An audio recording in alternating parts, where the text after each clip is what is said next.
আসলে আমার বউ রৌদ্রের মধ্যে পুড়ে বাগানে রান্না করবে, আমি সেটা দেখতে পারবো না। তাই ও রান্না করবে, আমি ওর মাথায় ছাতা ধরবো। কেমন? ঠাম্মি ছুটিকে রান্নাঘরে ঢুকতে নিষেধ করে দেয়। ছুটি তখন বলে, আমি রান্নাঘরে না ঢুকেই সব রান্না করব। তাই বাগানে গিয়ে রান্না করার ব্যবস্থা করে ছুটি। অভি আসে ছুটির কাছে বাগানে আর বলে যে এই পোড়া রোদে আপনি এখানে বসে রান্না করবেন? ছুটি বলে, আপনার কোনো সাহায্য লাগবে না, এবার আমাকে একটু দয়া করুন, আপনি এখান থেকে যান। সাহায্য করার নামে আপনি আবার স্বামী সুলভ আচরণ দেখাবেন, এতে আমি আরও অস্বস্তিতে পড়ব। অভির দিদিকে সাথে নিয়ে ঝুমকি এসে বলে, ওরা কি করছে ওখানে? ছুটিকে অভি বলে, আপনি এখনো আমাকে ক্যারেক্টারলেস মনে করেন নাকি? ছুটি বলে, আপনার পেছনে দেখুন। ঝুমকি অভি বলে, আমার জীবনে সত্যিই শান্তি নেই। ঝুমকি বলে, ঠাম্মি তো ওকে বারণ করে দিয়েছে রান্নাঘরে ঢুকতে। ছুটি বলেছে ও নাকি সব কাজ একাই করবে।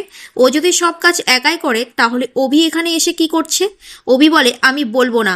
আসলে আমার বউ রোদে পুড়ে বাগানে রান্না করবে সেটা আমি দেখতে পারবো না, তাই আমি ওর মাথায় ছাতা ধরে রাখবো।